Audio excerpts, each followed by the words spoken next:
ओम नमः शिवाय। जय भोलेनाथ। हर हर महादेव। हे प्रिय भक्तों, आप सभी को गुरु प्रदोष व्रत की हार्दिक शुभकामनाएं। प्रिय श्रोतागण, आज मार्गशीर्ष मास के कृष्ण पक्ष की त्रयोदशी तिथि है और आज गुरु प्रदोष का व्रत है। इस दिन भगवान शिव की पूजा करने से ऐश्वर्य, धन, सौभाग्य की प्राप्ति होती है। साथ ही यह व्रत आर्थिक लाभ, दाम्पत्य जीवन में सुख शांति के लिए और संतान की लंबी आयु के लिए किया जाता है। यह प्रदोष व्रत अर्थात त्रयोदशी का व्रत मनुष्य को सुखी और संतोषी बनाता है। अतः जो भी भक्तजन आज के दिन प्रदोष का व्रत करते हैं और इन कथाओं को सुनते हैं, उनके घर परिवार में सदा सुख शांति बनी रहती है और उन सभी भक्तों की सभी मनोकामनाएं पूर्ण होती हैं। भगवान शिव के साथ साथ माता पार्वती का भी आशीर्वाद उन्हें प्राप्त होता है। तो आज आप सुनेंगे गुरु प्रदोष व्रत की संपूर्ण कथा। इस कथा को बड़े ही श्रद्धा और प्रसन्नचित्त मन से पूरा अवश्य सुनिएगा। प्रेम से बोलिए भगवान भोलेनाथ की जय, गणेश भगवान की जय, माता पार्वती की जय। तो आइए भगवान शिव, माता पार्वती और गणेश भगवान का ध्यान करते हुए कथा को सुनते हैं। एक बार इंद्र और वृत्रासुर की सेना में घनघोर युद्ध हुआ। देवताओं ने दैत्य सेना को पराजित कर नष्ट भ्रष्ट कर डाला। यह देख वृत्रासुर अत्यंत क्रोधित हो स्वयं युद्ध को उद्धत हुआ। आसुरी माया से उसने विकराल रूप धारण कर लिया। सभी देवता भयभीत हो गुरुदेव बृहस्पति की शरण में पहुँचे। बृहस्पति महाराज बोले, पहले मैं तुम्हें वृत्रासुर का वास्तविक परिचय दे दूं। वृत्रासुर बड़ा तपस्वी और कर्मनिष्ठ है। उसने गंधमादन पर्वत पर घोर तपस्या कर शिव जी को प्रसन्न किया है। पूर्व समय में वह चित्ररथ नाम का राजा था।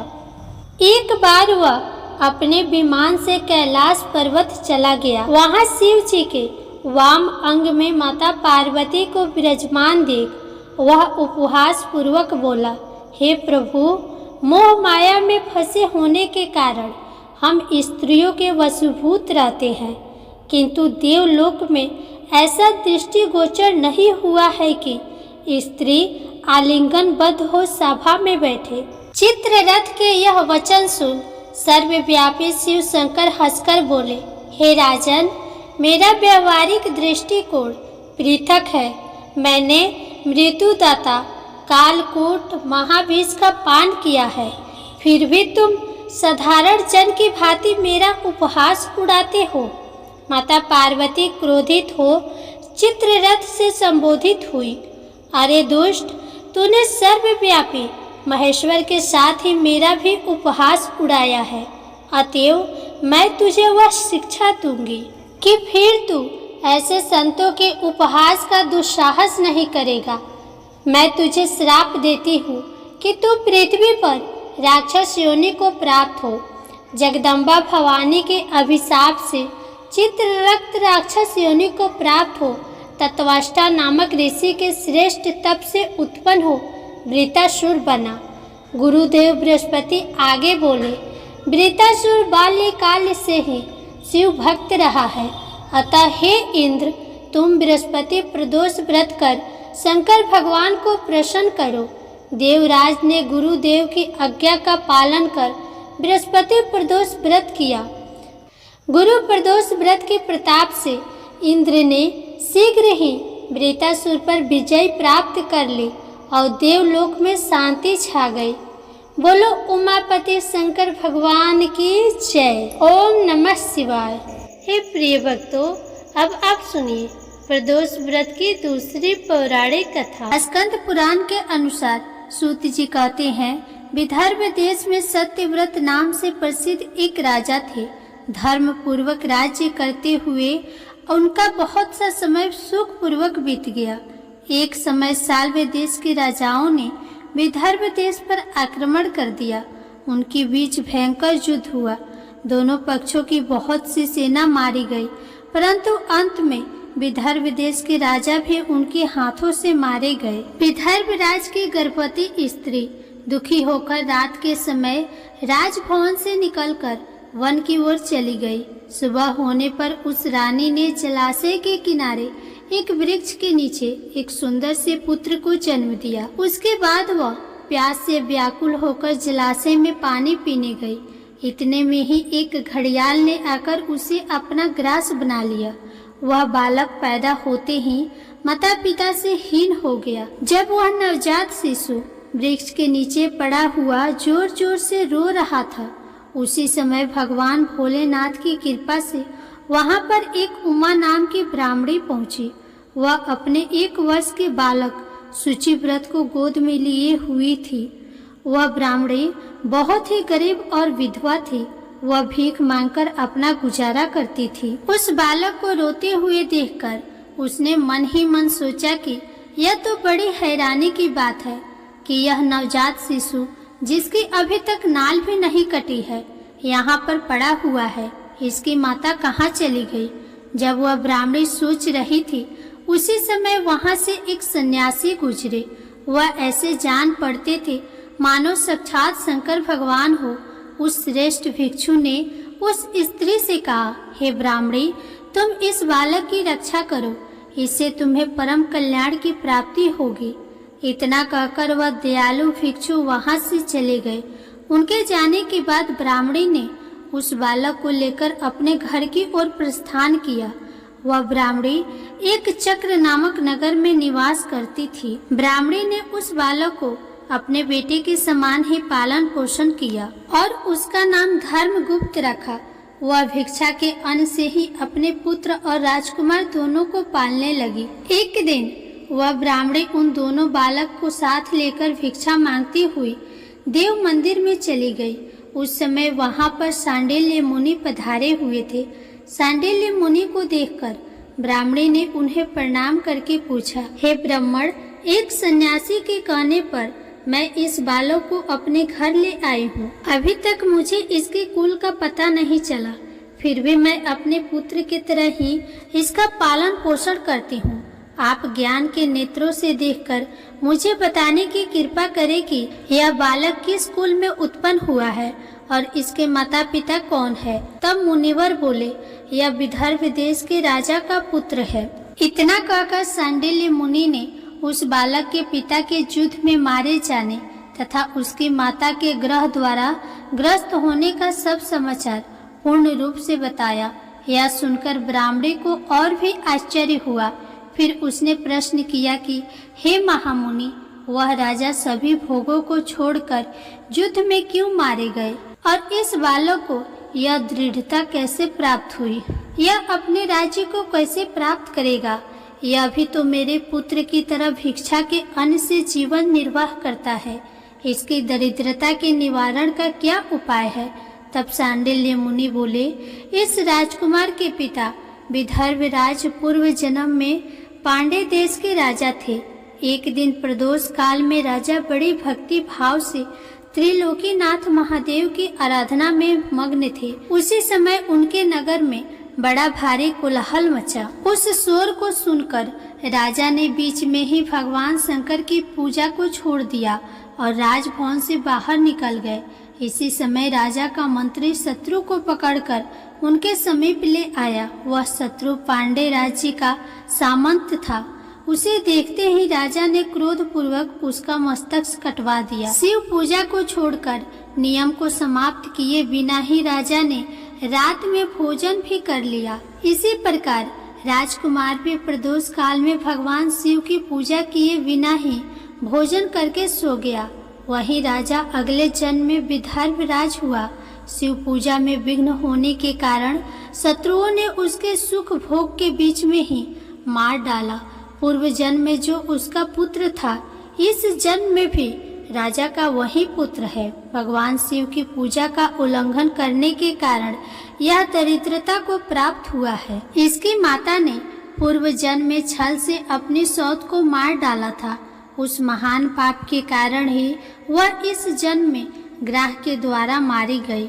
हे ब्राह्मणे, तुम्हारा पुत्र पूर्व जन्म में भी एक ब्राह्मण था। इसने अपना सारा जीवन केवल दान लेने में ही बिताया, यज्ञ आदि सत्कर्म नहीं किए, इसलिए यह दरिद्रता को प्राप्त हुआ है। उस दोष के निवारण के लिए अब यह भगवान शंकर की शरण में जाए। यदि यह दोनों बालक प्रत्येक प्रदोष व्रत के दिन भगवान शंकर का पूजन करते रहे तो 1 वर्ष के भीतर ही इनकी दरिद्रता का नाश होगा और राज सुख की प्राप्ति होगी। इस प्रकार शरण में आए हुए ब्राह्मणी को मधुर वचनों द्वारा आश्वासन देकर सांडिल्य मुनि ने उनके दोनों बालकों को भगवान शंकर की आराधना के मंत्र का उपदेश दिया। उसके बाद ब्राह्मणी अपने दोनों बालकों को लेकर वहां से चली। 4 मास बाद एक दिन ब्राह्मण का पुत्र नदी में स्नान करने गया। वहां उसे धन से भरा हुआ एक घड़ा मिला, जिसे लेकर वह अपनी माँ के पास आया।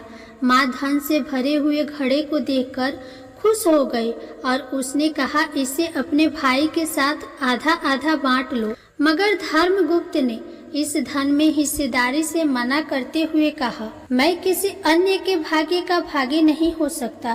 प्रत्येक व्यक्ति स्वयं के कर्म का फल भोगता है। इस प्रकार प्रसन्नता पूर्वक भगवान शंकर की पूजा करते हुए उन दोनों कुमारों का 1 वर्ष व्यतीत हो गया। एक दिन ब्राह्मण का पुत्र और राजकुमार वन में भ्रमण करने के लिए गए। मार्ग में उन्होंने देखा कि अनेक गंधर्व कन्याएं आपस में खेल रही थी। ब्राह्मण कुमार वहीं पर रुक गया और राजकुमार से बोला, हमें इससे आगे नहीं जाना चाहिए। ये गंधर्व कन्याएं हैं, किसी को भी अपनी ओर आकर्षित कर सकती है। मगर राजकुमार निडर होकर आगे बढ़ता गया। जब मुख्य गंधर्व कन्या ने राजकुमार धर्मगुप्त को देखा तो वह उसके प्रति आकर्षित हो गई। उसने अपने सभी सखियों को फूल चुनने के लिए भेज दिया और राजकुमार के पास आने की प्रतीक्षा करने लगी। उसे अकेला देखकर राजकुमार उसके पास गया और उससे बातचीत शुरू हुई। उसने बताया कि मैं विदर्भ देश का राजकुमार हूँ। मेरे माता पिता अब इस संसार में नहीं है और शत्रुओं ने हमारे राज्य पर कब्जा कर लिया है। तब कन्या ने अपना परिचय देते हुए कहा कि मैं विदर्भ नामक गंधर्व की पुत्री हूँ। मेरा नाम अंशुमति है और मैं गायन में प्रवीण हूँ। उसने यह भी कहा कि मैं आपसे विवाह करना चाहती हूँ। इतना कहकर उसने अपनी मोतियों की माला निकालकर राजकुमार को पहना दी।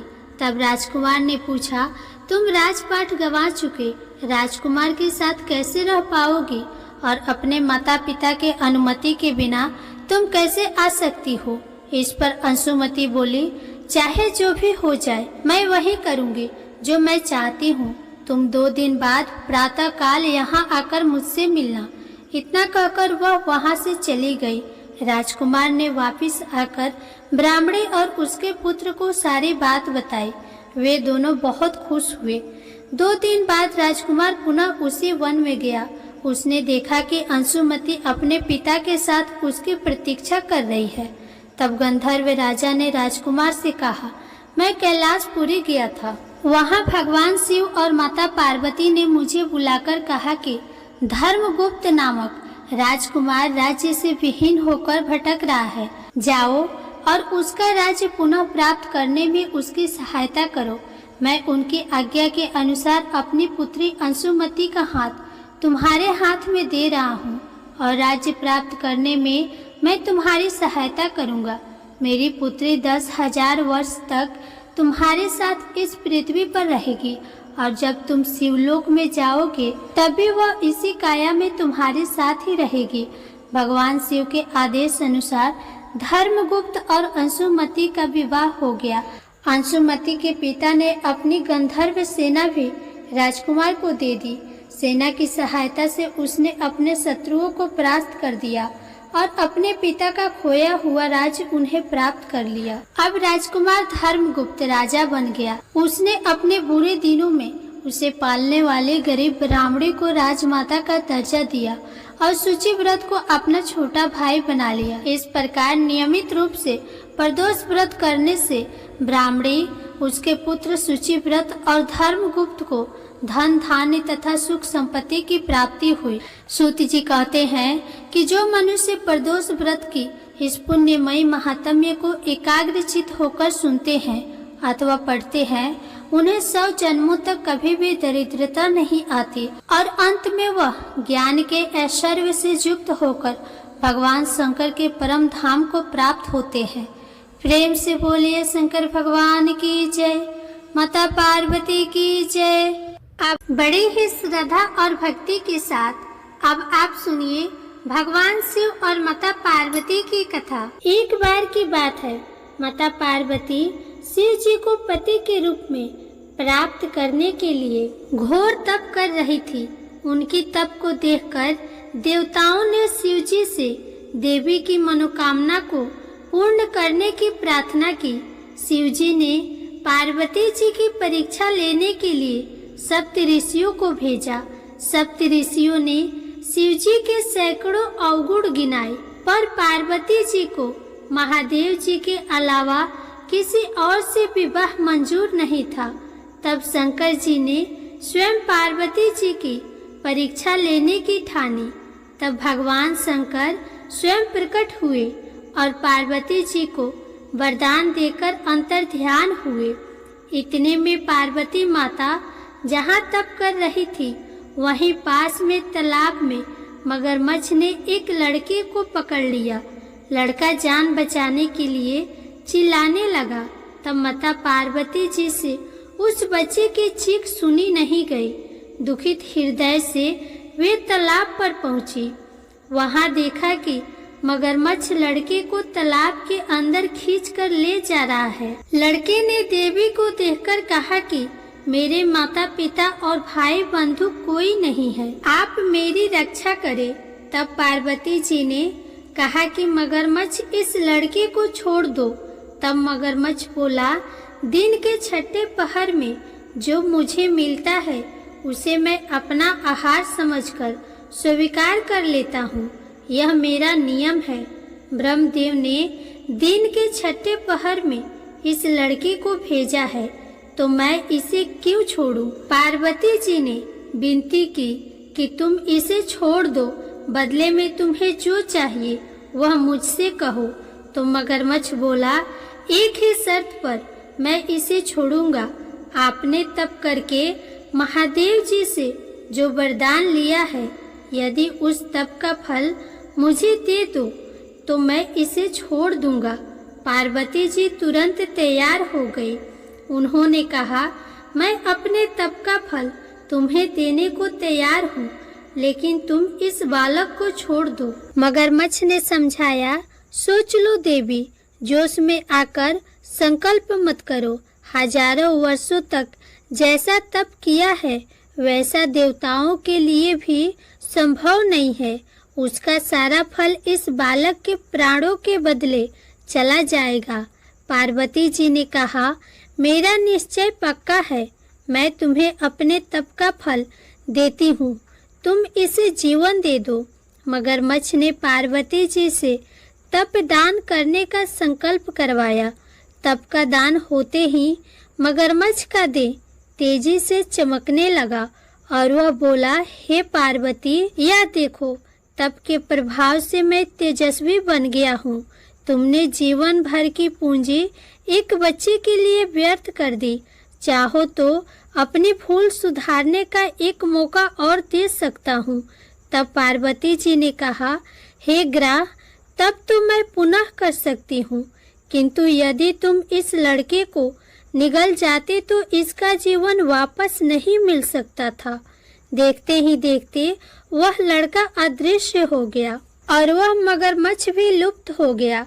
पार्वती जी ने विचार किया, मैंने तब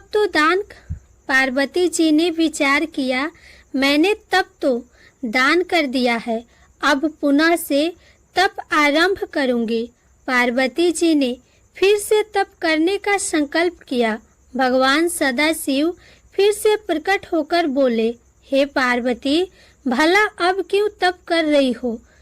तब पार्वती जी ने कहा, प्रभु, मैंने अपने तप का फल दान कर दिया है। आपको पति रूप में पाने के संकल्प के लिए मैं फिर से वैसा ही घोर तप करके आपको प्रसन्न करूंगी। तो महादेव जी बोले, मगरमच्छ और लड़के दोनों रूपों में मैं ही था, तुम्हारा चित्त प्राणी मात्र में अपने सुख दुख का अनुभव करता है या नहीं, इसकी परीक्षा लेने के लिए मैंने ही यह लीला रची थी। अनेक रूपों में देखने वाला मैं एक ही हूँ। मैं अनेक शरीरों से अलग निर्विकार हूँ। तुमने अपना तप मुझे ही दिया है, इसीलिए अब और तप करने की कोई आवश्यकता नहीं है। देवी ने महादेव जी को प्रणाम कर प्रसन्न मन से विदा किया। प्रेम से बोलिए भगवान शंकर और माता पार्वती की जय। अब आप सुनिए गणेश भगवान जी की कथा। एक साहूकार था। उसके घर रोज एक ब्राह्मणी रोटी लेने के लिए आती थी। घर के अंदर घुसते ही पुल के ऊपर गजानन जी का मंदिर था। वह गणेश जी को रोटी का एक कवर भोग हमेशा लगाती थी। बहुत दिन हो गए। गणेश जी महाराज ने कहा कि यह मुझे हमेशा भोग लगाती है, मुझे इसे कोई न कोई उपहार जरूर देना चाहिए। गणेश जी एक दिन उसके थाली में हीरे मोती भर देते हैं। ब्राह्मणी तो थाली लेकर अपने घर आ गई और साहूकार के घर रोटी लेने आना बंद कर दी। साहूकारनी ने उसे बुलावा भेजा कि बाई, रोटी लेने के लिए क्यों नहीं आती हो? ब्राह्मणी ने कहा कि मुझ पर गणेश जी प्रसन्न हो गए। बहुत वर्ष तक रोटी लेने आ गई, परंतु अब नहीं आऊंगी। साहूकारनी मन में बहुत नाराज हुई और गणेश जी से कहा कि आप ब्राह्मणी के ऊपर प्रसन्न हुए, परंतु मुझ पर नहीं। तब गणेश जी की मूर्ति हटाकर बाहर फेंक दी। इधर सेठ जी की दुकान में धंधा पानी बंद हो गया। एक दिन सेठ जी की नजर पोल के मंदिर पर गई तो सेठानी जी से पूछा कि गणेश जी कहाँ गए? तो साहूकारनी ने कहा कि ऐसे गणेश जी का क्या करें जो ब्राह्मणी पर तो प्रसन्न हो गए लेकिन हमारे ऊपर प्रसन्न नहीं हुए। इस कारण मैंने गणेश जी को बाहर फेंक दिया। तब सेठ जी ने कहा कि यह तुमने क्या किया? मेरा तो व्यापार और धंधा चलना बंद हो गया है। गणेश जी तुमने कहाँ फेंके हैं? जल्दी बताओ, मैं उन्हें वापस लेकर आता हूँ।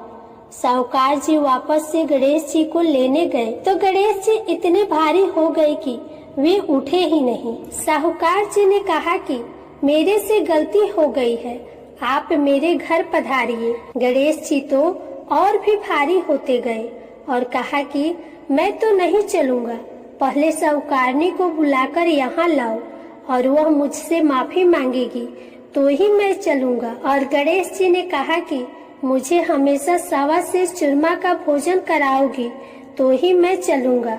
साहूकार साहूकारनी को लेकर आए और उसे माफी भी मंगवाई और सवा सेर का चूरमा चढ़ाने की हाँ भी भरी। तब साहूकार और साहूकारनी ने गणेश जी को वापस घर में लाकर उन्हें पोल में बिठाया। ऐसा करने पर साहूकार का व्यापार फिर से चलने लगा। हे गणेश जी महाराज, जैसे साहूकार और साहूकारनी पर आप प्रसन्न हुए वैसे सभी पर अपनी कृपा बनाए रखना। प्रेम से बोलिए गणेश भगवान की जय। श्री लक्ष्मी नारायण भगवान की जय। अब आप सुनिए भगवान भोलेनाथ की आरती। ओम जय शिव ओमकार, स्वामी जय शिव ओमकार। ब्रह्मा विष्णु सदा शिव, ब्रह्मा विष्णु सदा शिव, अर्धांगिनी धारा। ओम जय शिव ओमकार, एकानन चतुरानन पंचानन राजे, हंसानन गरुरासन वृषवाहन साजे। ओम जय शिव ओमकारा, दो भुज चार चतुर्भुज, दस भुज अति शोहे, तीनों रूप निरखत त्रिभुवन जन मोहे। ओम जय शिव ओमकारा, अक्षमाला वनमाला रुद्रमाला धारी, चंदन वृत मग शोहे, भाल शशिधारी। ओम जय शिव ओंकार।